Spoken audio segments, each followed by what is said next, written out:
Greening metals and mining, where is the industry in managing this transition? In terms of greening itself, it's making good progress. Steel remains the biggest challenge, which will take multiple decades and around about $1.5 trillion, but we're starting to make progress. As far as the delivery of metals for the transition, we are way behind target. And that really is because miners are focusing on decarbonising themselves and distributing dividend. And there isn't really enough cash flow or appetite to invest in growth. And what that means is that our concern is that there won't be enough metal to meet energy transition targets for EVs, wind, solar, etc. So when you look at the challenges faced by the big players, whether they are Vale, BHP, Rio, Fortescue, and the Chinese players, for that matter, where are they? Who is best in breed in terms of really managing the transition?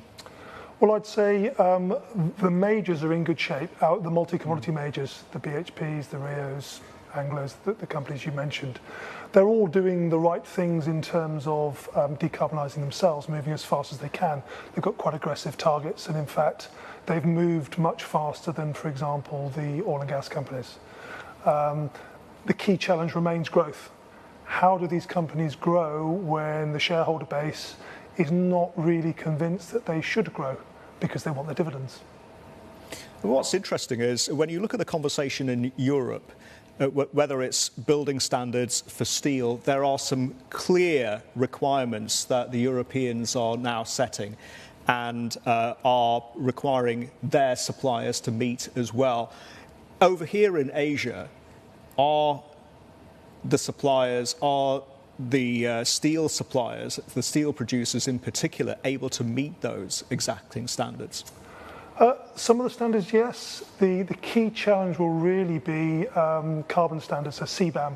CBAM is something of a watershed game changer because... Carbon border adjustment mechanism. Yes, so that doesn't affect steel for a little while, but when it comes into play, the implication is that it leads to an increase in costs and prices, which obviously is inflationary for the consumer. And of course, steel is the really difficult one. Steel represents around about 9% of global emissions. That is the one that really does need to decarbonise in order to get us on to the net zero pathway.